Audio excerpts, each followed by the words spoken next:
In the late 4th century before the Common Era, when most Greek cities were still adjusting to the shock of Macedonian dominance, one scene in central Greece showed very clearly how Alexander intended to deal with resistance.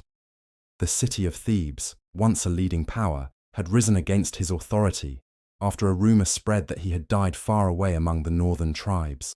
Inside its walls, an anti-Macedonian faction pushed for a break with Macedon, calculating that the new young king would be too far away, too inexperienced, or too cautious to respond quickly. That calculation collided with a different reality. Alexander marched south from Macedon at remarkable speed, covering hundreds of kilometers with a mixed army of Macedonian infantry, cavalry, and allied contingents. When the Thebans realized that he was already at their gates, with the fortress of the Cadmea inside the city still held by a Macedonian garrison, it was too late for careful negotiation. This confrontation in Thebes cannot be separated from the political world that shaped Alexander. His father, Philip II, had used war, diplomacy, and targeted violence to turn Macedon from a marginal kingdom into the dominant power in Greece. The decisive battle at Cheronea, where Macedonian forces broke a combined Athenian and Theban army, was remembered not only as a military event, but as a political shock that ended the old balance among the city-states. The League of Corinth, created under Philip's direction, formalized Macedonian hegemony and gave him a collective mandate to lead a war against Persia. Many Greeks accepted this grudgingly, seeing Philip as a necessary but resented leader. Others treated the League as a structure imposed by force. When Philip was assassinated at Aegae, the question for many Greek politicians was not only who would be king in Macedon, but whether Macedonian control could be rolled back. The rules of Macedonian succession were not written in a single clear law code. Kingship was hereditary, male, and linked to the Argead royal house, but there were often several plausible candidates. Alexander's claim, as the son of Philip by Olympias of Epirus, was strong, yet not unchallenged. There was Amyntas, a member of another branch of the royal family, who could be seen as a rival. There was also the new marriage between Philip and Cleopatra, later known as Cleopatra Eurydice, which had raised fears that Philip might produce another heir with a different political faction at court behind him. In this environment, a new king who wished to rule securely had to manage relatives and nobles who might become focal points for opposition. The means available ranged from marriage alliances and high offices to exile and execution. Ancient accounts describe a rapid series of moves by Alexander and his supporters in the immediate aftermath of Philip's murder. Amyntas was put to death. Cleopatra Eurydice and her infant daughter were eliminated, their bodies, according to some traditions, destroyed in ways meant to erase their memory. Attalus, a powerful general related to Cleopatra and stationed with troops in Asia, was killed under orders that reached him far from Macedon. Each of these acts can be read as part of a brutal internal audit of the royal household. A person whose mere existence made claims to the throne more complicated was removed. The pattern was not new in Macedonian politics, where disputed accessions often led to purges, yet under Alexander it took on a particularly systematic character. For his immediate circle and for the wider Greek world, the message was that he would not tolerate alternative centers of loyalty around potential kings. Thebes tested how this internal resolve translated into policy toward independent Greek cities. When Alexander appeared near the city, he offered terms that, in relative terms, were not extreme. He demanded that the Thebans hand over the leaders of the revolt, recognize existing arrangements, and accept the presence of the Macedonian garrison in the Cadmea. The Theban assembly refused. They appealed to other Greeks, especially Athens, to support them. Messages went out calling Macedon a tyrant and promising freedom if the league was thrown off. This was a direct challenge to the structure that Philip had built and that Alexander had just inherited. If it succeeded, other cities could follow, and the planned campaign in Asia would be delayed or even derailed. The Macedonian army began a systematic operation against Thebes. The Cadmea, held by a Macedonian force, became a forward base inside the city. Assault troops launched attacks from the fortress to take parts of the surrounding districts. Outside the walls, Alexander's engineers brought up siege engines, battering rams, and towers that Philip's reign had made standard in Macedonian warfare. Fighting lasted several days. Street combat followed breaches in the walls. Ancient writers describe Macedonian troops forcing their way through narrow lanes, house by house, while Theban defenders tried to regroup and counterattack. The presence of the Cadmea inside the city made coordinated Theban defense harder, since enemies were already entrenched behind them. When Theban resistance collapsed, Alexander and his allies faced a decision about punishment. The chosen course was severe. Thousands of Thebans were killed in the fighting and immediate aftermath. Many more were sold into slavery. The city's buildings were largely destroyed. Only temples and the house of the poet Pindar, according to several sources, were spared, possibly as a symbolic gesture toward a figure admired in Macedon and elsewhere. The territory of Thebes was divided among neighboring states that had fought on Alexander's side. The political community of Thebes, which had once dominated central Greece, was effectively erased for a time. This was not a measured fine or a temporary occupation. It was the dismantling of a city as a warning. The intended audience for this warning was not only Thebes. Athens, Corinth, and other cities received news of the destruction. In Athens, where there had been talk of supporting Thebes, the mood shifted. The Athenians sent envoys to Alexander, avoided confrontation, and accepted his continued leadership of the League. Across Greece, elites who had hoped that Philip's death would restore the old system saw that the new king was capable of swift and uncompromising violence when faced with open defiance. The silencing of Thebes combined physical destruction with psychological pressure. A city that had once sheltered enemies of Macedon was gone. The risk calculation for any future revolt changed, because the cost of failure had been demonstrated with unusual clarity. With Greece subdued in this way, Alexander could turn to the long-planned war against the Persian Empire, framed as a campaign of retribution for past invasions and for Persian interference in Greek affairs. The brutality shown in Thebes was not an isolated act, but part of a broader approach to enemies, one that mixed harsh punishment and selective clemency. He needed Greek contingents for his army and did not wish to exhaust his resources in endless repression. At the same time, he could not afford ongoing resistance near his lines of communication. The next test of this balance came not in Greece, but on the banks of the Granicus River in Asia Minor. In the early campaigning season after his crossing into Asia, Alexander faced a Persian force near the Granicus that included both local troops and Greek mercenaries. The Persian commanders had assembled satrapal contingents from western Anatolia.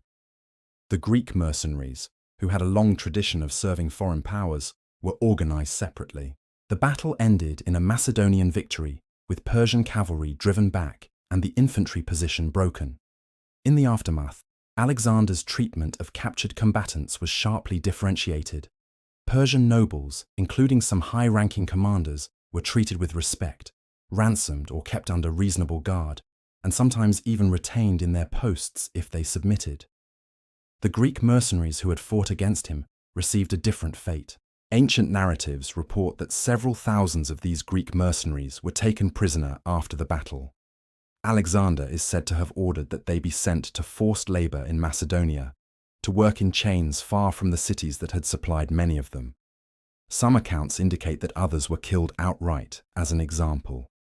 The reasoning given in the sources is that Alexander regarded Greeks who fought for Persia against the League of Corinth as traitors to the agreed Greek cause.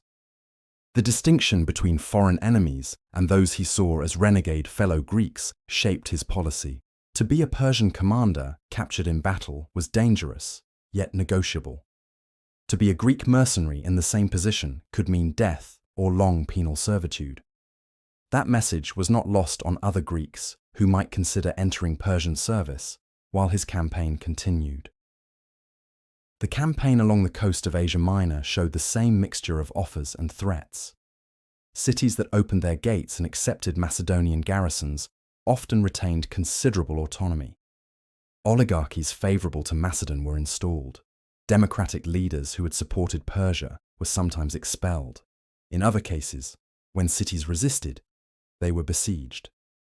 At Miletus, Alexander's forces used their growing naval strength in combination with land operations. After the city was taken, the treatment of the population was harsh, but not annihilating. Many were expelled or resettled, and a garrison ensured future obedience. At Halicarnassus, a stronghold of Persian power in Caria, his engineers and troops conducted a long siege. Parts of the city were burned in the fighting. The defenders eventually evacuated under cover of night, destroying some structures as they left. Alexander did not raze Halicarnassus completely, yet the heavy damage and the imposition of new rulers made clear that resistance carried lasting costs.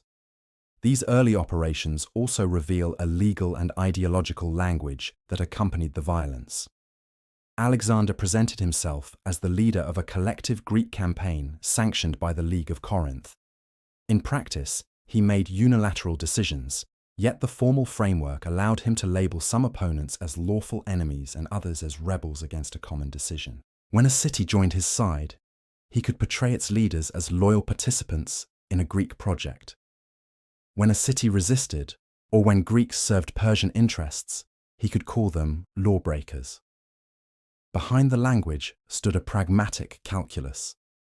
Those who cooperated could be useful, and their status made their cooperation a valuable endorsement.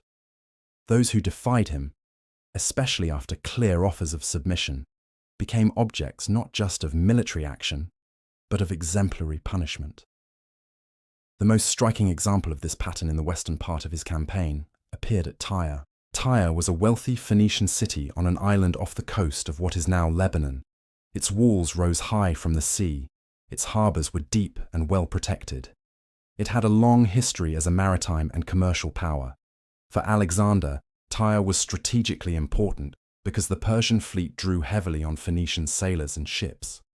As long as Tyre remained a Persian naval base, his control of the eastern Mediterranean coastline would be incomplete. At the same time, Tyre had religious significance in the region through the temple of Melkart, a god whom Greek observers often associated with Heracles.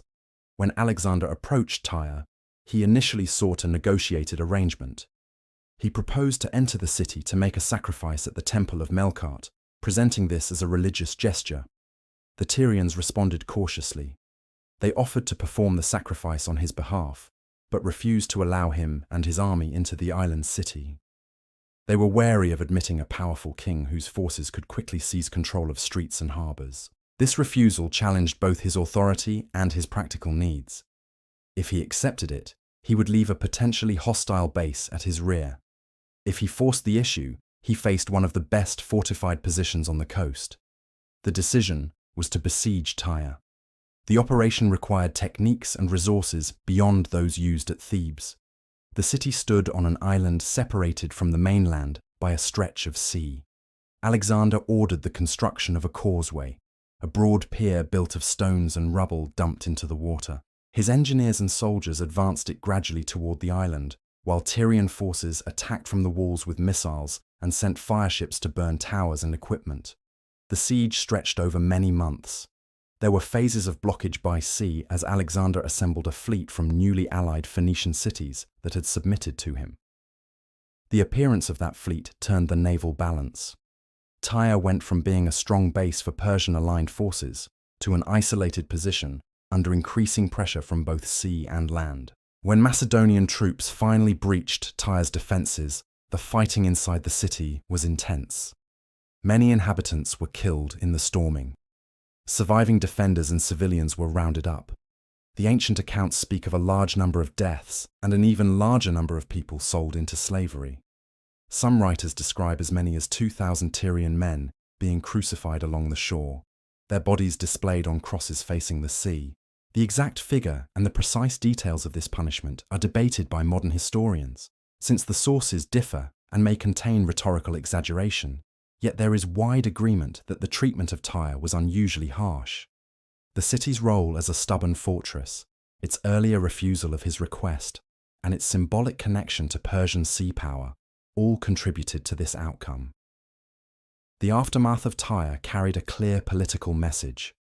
Other cities along the coast, understood that refusing Alexander from a position of perceived security was dangerous. At the same time, those that had submitted earlier, providing ships or opening their gates without prolonged resistance, had avoided the fate that Tyre suffered. The contrast reinforced a choice for local elites. They could negotiate and maintain some of their structures, or they could resist and risk massacre and enslavement. The silencing of opposition in this context meant more than defeating armed forces. It meant reshaping the calculation of urban councils, merchant groups, and priestly families who controlled temples and treasuries. Gaza, further south along the coast, presented a similar challenge in a different landscape. Unlike Tyre, Gaza was not an island city, but it occupied a strong position on a hill near the route into Egypt. It was fortified with high walls and defended by a garrison that included Arab and other regional troops under the command of a man known in the sources as Batis. Gaza controlled access to the roads leading into the Nile Valley. As at Tyre, Alexander could not simply bypass it without leaving a hostile strongpoint behind. The siege of Gaza involved repeated assaults, sapping operations and siege towers. The defenders fought hard, and Macedonian losses were significant. Alexander himself is reported to have been wounded during the fighting. When Gaza fell, the pattern familiar from Thebes and Tyre repeated in adapted form. Many inhabitants were killed in the final assault. Others were sold into slavery. The city's strategic role as a gate to Egypt was removed by placing it under Macedonian control. The fate of Batis became a focus in later narratives. Certain accounts describe Alexander ordering that he be tied by the ankles to a chariot and dragged around the city walls, echoing a well-known scene from Homeric epic in which Achilles drags the body of Hector. Some modern scholars question whether the details of this punishment are exactly as described, since ancient historians often shaped episodes to fit literary models. Yet they generally agree that Batis was executed in a manner intended to display the cost of defiance. The act, as reported, linked physical cruelty with symbolic messaging. By the time Alexander reached Egypt after the fall of Gaza, a recognizable pattern of methods used to silence enemies had been established. Inside Macedon, rival claimants and politically inconvenient relatives had been eliminated. In Greece, an entire city that posed a serious threat had been destroyed, with its population killed or sold and its land redistributed. In Asia Minor and along the eastern Mediterranean coast, cities that resisted were subjected to siege, partial destruction, and harsh treatment of their inhabitants, while those that submitted received garrisons and new political arrangements combined with limited autonomy. Greek mercenaries who had fought for Persia were punished more severely than Persian nobles captured in battle, signaling a hierarchy of betrayal and enmity. The army that followed him had seen these measures at close range. Officers and common soldiers alike had participated in sieges, assaults, and punitive actions.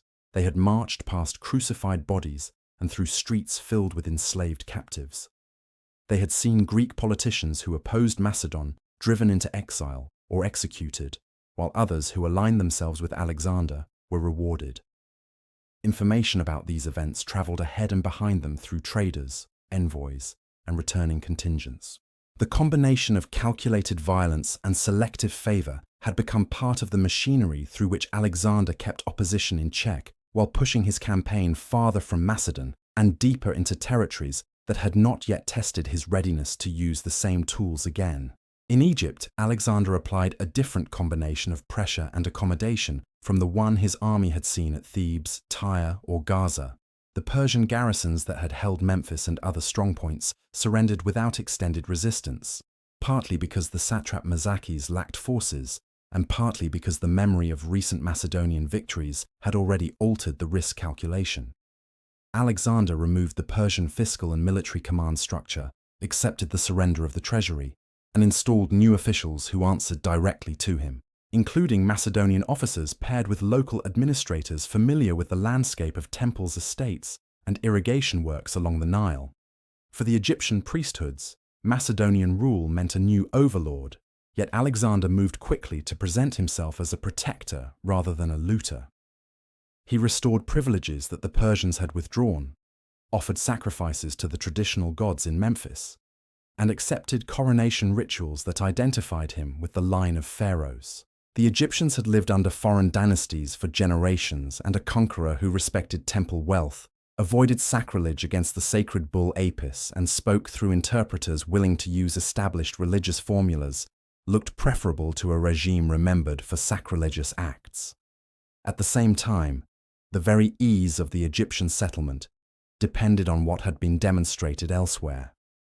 The destruction of Thebes and the harsh treatment of Tyre and Gaza were known along the coastal routes that carried grain and luxury goods. City councils and priestly colleges in Egypt were aware that refusal could bring siege and enslavement. The absence of large-scale killing in Egypt did not mean that coercion disappeared. It meant that visible examples created an environment in which formal submission, ritual exchange, and local continuity could proceed under a shadow of known alternatives. One of the clearest expressions of Alexander's long-term intentions in Egypt was the foundation of Alexandria on the Mediterranean coast, south of the island of Pharos. The chosen site allowed a harbour protected from storms, access to the Nile Delta, and a position on maritime routes between the Aegean and the Eastern Basin. The city plan reflected Greek urban traditions, with a grid layout and designated spaces for temples, markets, and royal compounds. From the perspective of control, Alexandria would anchor Macedonian and later Hellenistic power in Egypt, channel trade, and host garrisons without relying on older Egyptian cities whose elites might harbour loyalties older than Macedonian rule. Alexander's journey from the Nile Valley to the Oracle of Ammon at Siwa added a different kind of claim. The difficult route across desert oases recorded in Greek narratives, with details of guides and local tribes, culminated in a consultation in which the king was hailed as a son of a high god, in terms that Greeks associated with Zeus and Egyptians with Amun. The exact words reported by later writers vary, and modern historians treat the incident with caution. Yet there is broad agreement that Alexander encouraged language that set him apart from ordinary rulers. That claim, once public, had implications for opponents and followers, because a ruler who drew on divine parentage or special favour could present resistance not merely as disobedience, but as a kind of impiety. Leaving Egypt, Alexander turned again toward the Persian heartlands, where the central royal authority of Darius had already suffered major setbacks. Before the sieges of Tyre and Gaza, Alexander had won a significant field victory near the town of Issus in Cilicia, where Macedonian infantry and cavalry had broken a larger Persian force and captured the royal camp. That earlier battle had placed Darius's mother, wife, and children in Macedonian hands. Alexander kept them in honourable custody, ensuring their safety, clothing, and status, a gesture that impressed even hostile observers.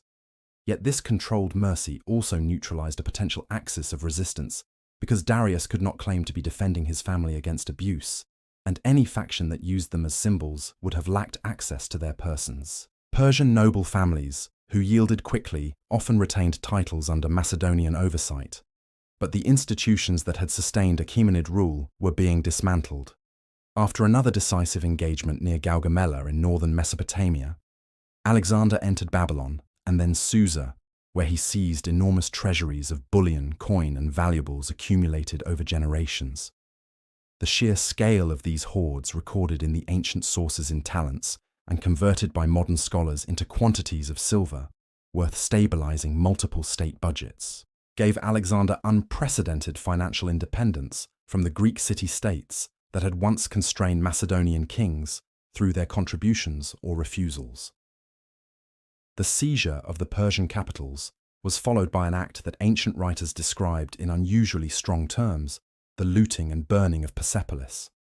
The city, located deep in the Iranian plateau, had surrendered without the prolonged resistance seen at Tyre. Alexander allowed his troops to plunder its wealth and kill inhabitants, a departure from his earlier practice at cities that yielded. Royal palaces and audience halls on the terrace were set on fire, whether in a planned act of reprisal for past Persian attacks on Greek sanctuaries or as a drunken decision encouraged by courtiers. Accounts differ on the precise sequence, yet a consistent element is that substantial parts of the monumental complex were destroyed. while Macedonian soldiers moved through streets taking slaves, valuables, and portable artwork. For Persians attached to the Achaemenid court, the devastation of Persepolis signaled more than a political transfer. It attacked the visual and ritual center of imperial identity. Columns bearing royal inscriptions toppled, carved reliefs of kings and tribute bearers cracked, and administrative archives were scattered or burned. Macedonian control associated itself not only with conquest, but with the deliberate erasure of architectural memory. Some later Greek and Roman observers criticized the burning as excessive, while others presented it as fair retaliation. Contemporary Persian and later Iranian traditions retained it as a central grievance, pairing Alexander's name with an image of sacrilege. The overthrow and death of Darius added another layer to Alexander's practice of dealing with rivals. After Gaugamela, Darius retreated east, hoping to recruit fresh forces from the Iranian highlands and from eastern satrapies such as Bactria and Sogdiana. His flight depended on satraps whose loyalty had already been strained by military defeats. In the region of Parthia, a group of high officers, including Bessus, arrested the king and later killed him, leaving his body by the roadside as they moved toward Bactria. When Alexander found the corpse, he ordered that Darius receive a royal burial in the old Persian royal necropolis, which aligned him with the role of avenger rather than simple usurper. This posture shaped his treatment of Bessus when Sogdian and Bactrian notables later handed the satrap over. Bessus had proclaimed himself king under the dynastic name Artaxerxes, claiming continuity with the Achaemenid line. Alexander, presenting himself as the legitimate successor and defender of the murdered Darius, ordered a punishment modelled on earlier Persian practice against regicides. Bessus was publicly flogged, had his nose and ears cut off in a ritual mutilation recognizable from Achaemenid inscriptions, and was then sent under guard to western Iran, where he was executed under the supervision of Darius's brother Oxyathres. Certain accounts describe crucifixion in the region where Darius had been killed, combining bodily suffering with denial of the proper funerary exposure to scavenging birds that Zoroastrian tradition considered necessary for the dead. While these events unfolded at the edges of the old imperial heartland, Alexander's attention also turned inward, toward the composition and discipline of his own high command. In the satrapy of Drangiana, after reports that a group of officers had failed to pass on information about a plot against the king's life, Alexander ordered an investigation that centered on Philotas, son of his senior general Parmenion. Philotas commanded the companion cavalry, the elite force that had often operated near Alexander in battle. Ancient sources agree that a conspiracy had existed, though they differ on Philotas's precise involvement. Alexander convened an assembly of Macedonian officers and soldiers, subjected Philotas to interrogation that likely included torture, and secured a condemnation that led to Philotas's execution by stoning or spearing. The removal of Philotas did not end Alexander's concern. Parmenion, who commanded a substantial Macedonian force and oversaw major supply depots in Media, had not been present at Drangiana. Alexander sent trusted officers on a forced march to Ecbatana, with sealed orders instructing them to kill Parmenion, without offering him a trial or a chance to defend himself.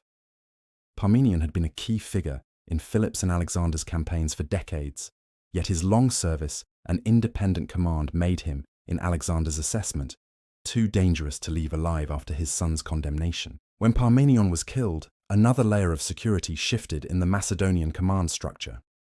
Senior officers now knew that proximity to the king did not guarantee safety, and that association with an accused relative could be fatal even in the absence of direct proof. In the eastern satrapies, where resistance was persistent and terrain favored guerrilla tactics, Alexander's measures against local opposition hardened further. Sogdian and Bactrian leaders, such as Spitamenes, used mobile cavalry forces and knowledge of river valleys and steppe routes to avoid pitched battle, attack garrisons, and incite towns to revolt. Alexander responded by dividing his forces into multiple columns, building new fortified settlements, and inflicting exemplary punishment on communities that sheltered or supplied insurgent leaders. In Syropolis, one of the largest cities in the region, He used siege techniques similar to those at earlier Greek and Anatolian sites, then allowed his soldiers to kill many of the inhabitants and destroy significant parts of the urban fabric. When Spitamenes continued to evade capture, stories circulated that an entire valley population in the Zerovshan region was killed because they had harbored his fighters. Modern scholars debate the scale of such operations, yet there is broad acceptance that massacres and mass enslavements took place in zones of repeated resistance. The aim, apart from removing immediate threats, was to break networks of hospitality and kinship that made rebellion sustainable. A village that saw its neighbors annihilated for giving food and shelter to guerrillas would weigh more heavily the risks of doing the same. The capture of the Sogdian Rock, a fortress perched on steep cliffs and believed by its defenders to be unreachable, added a psychological dimension to these measures. Alexander selected a group of experienced climbers, equipped them with stakes and ropes, and sent them up the rock faces under cover of darkness. Ancient accounts mention that several fell to their deaths, while others reached positions visible from the fortress walls. When the garrison saw Macedonian soldiers on heights they had considered inaccessible, they entered negotiations and surrendered. Alexander's handling of the fortress commander Arimazes and his followers is described inconsistently in the sources, with some writers claiming that leading men were crucified or otherwise executed. Even where details differ, the episode illustrates a pattern: a display of technical and personal daring paired with ruthless treatment of those who had relied on their strongholds to justify defiance. At roughly the same time, Alexander took Roxane, daughter of the local noble Oxyartes, as his wife. The marriage is often described as a political move designed to bind powerful families in the region to his regime. For local elites, such unions offered security and prestige, yet they also carried an implicit warning. Families whose members joined the Macedonian court through marriage could enjoy high status and influence. Families whose members persisted in armed resistance risked dispossession, execution, or dispersal. The combination of annihilation in some valleys and alliance in others left a patchwork of fear and opportunism that helped Alexander hold these difficult territories. While the eastern campaigns unfolded, fractures inside the Macedonian elite became sharper. At a banquet in Maracanda, amid heavy drinking and speeches praising Alexander's accomplishments, the veteran officer Clitus the Black objected to what he heard as exaggeration of the king's role and denigration of Philip's achievements. Ancient narratives describe a quarrel in which Alexander, enraged by Clitus's criticism and already suspicious of his attitude, seized a weapon and killed him in front of other guests. The scene, recorded independently by several historians, shows a different but related way in which Alexander silenced opposition. A man who had saved his life in an earlier battle and who commanded respect among Macedonian soldiers died in an impulsive act of royal violence that no one present could reverse. The killing of Clitus intersected with broader tensions about Alexander's adoption of Persian dress elements and court rituals. Some Macedonian officers saw the introduction of prostration before the king, a practice rooted in Achaemenid custom, as incompatible with the status of free Macedonian nobles. Intellectuals such as Callisthenes, a historian connected with Aristotle, expressed reservations about these changes. The atmosphere in which criticism occurred had been transformed by the recent executions and sudden deaths. An argument that might once have been part of normal political debate in a Macedonian court could now be interpreted as disloyalty. The so-called conspiracy of the pages at Bactra brought these tensions into sharp focus. A group of royal pages, drawn from high-born Macedonian families and responsible for close service near Alexander's person, formed a plan to kill the king in his sleep after one of them, Hermilas, had been publicly flogged and humiliated for breaking protocol during a royal hunt. The pages delayed action for weeks, while waiting for a night when one of them would be on duty, a delay that reflects both their youth and the practical difficulties of reaching the king through layers of guards. When their plan came to the attention of another page, who informed higher authorities, they were arrested and interrogated under torture. The assembled Macedonians heard confessions that acknowledged a desire to end what the conspirators described as arbitrary and tyrannical acts. Ancient writers differ on whether the pages explicitly named Philotas's execution, Parmenian's killing, and Clytus's death in their speeches, yet several accounts connect their resentment to those earlier incidents. The pages were condemned and stoned to death by the army. Callisthenes, already in disfavor over his resistance to the practice of prostration, was implicated to varying degrees in different traditions. He was arrested and kept under guard in harsh conditions, where he died of disease or was executed according to conflicting reports. The combined effect of these events was to remind the Macedonian elite that even the sons of leading families and the court's own historian could be eliminated when Alexander perceived a threat. As the army pushed toward the Indian subcontinent, the pattern of harsh treatment of resisting populations continued against new opponents. In the mountainous regions near the passes, fortified towns such as Massacre and Aura resisted with determination, using terrain and fortifications to offset Macedonian advantages in open battle. Ancient sources, including later literary elaborations, describe sieges in which Alexander's forces took the cities after heavy fighting, and then killed large numbers of defenders and inhabitants, sometimes after promising safe conduct. The strategic goal was to remove threats to his supply lines and rear as he moved farther into unfamiliar territory. Yet the immediate result for local populations was devastation comparable to that seen earlier on the Mediterranean coast. At a fortress of the Malians, near one of the branches of the Indus system, Alexander was seriously wounded in the chest after leaping onto the walls and into combat ahead of his men. According to ancient narratives, once the fortress fell, the Macedonians, enraged by the near loss of their king and the wounds suffered by many comrades, killed most of the population.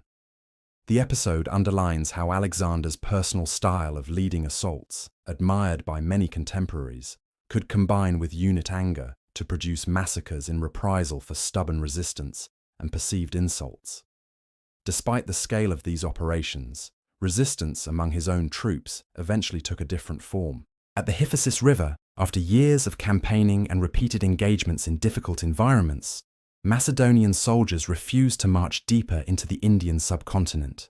Here, Alexander did not respond with executions or wholesale punishments.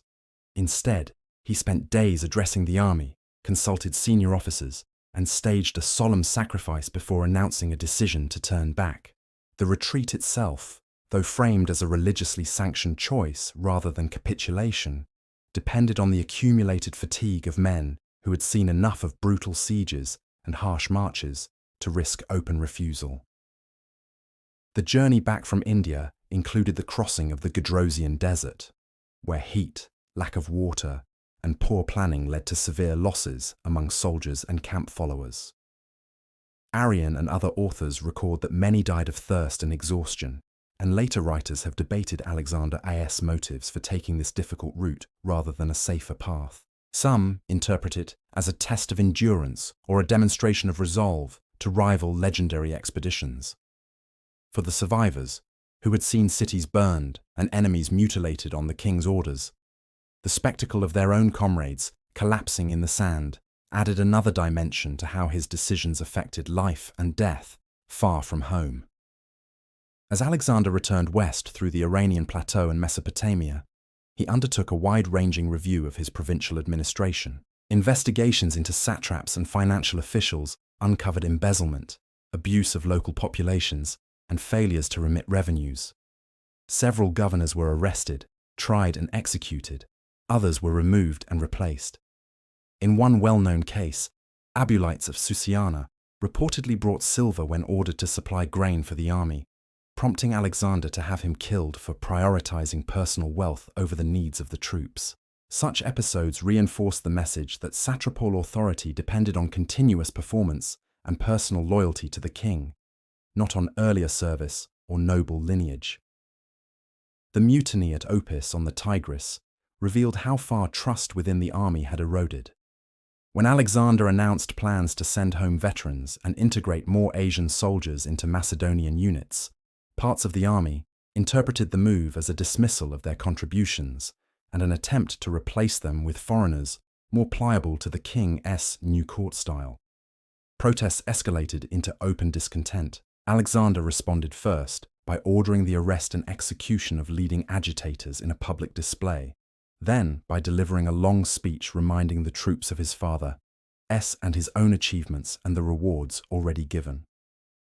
After staged reconciliation ceremonies, including gestures of shared sacrifice and renewed feasting, relations were patched up in public, yet the executed men remained dead, and the underlying strain between king and army remained.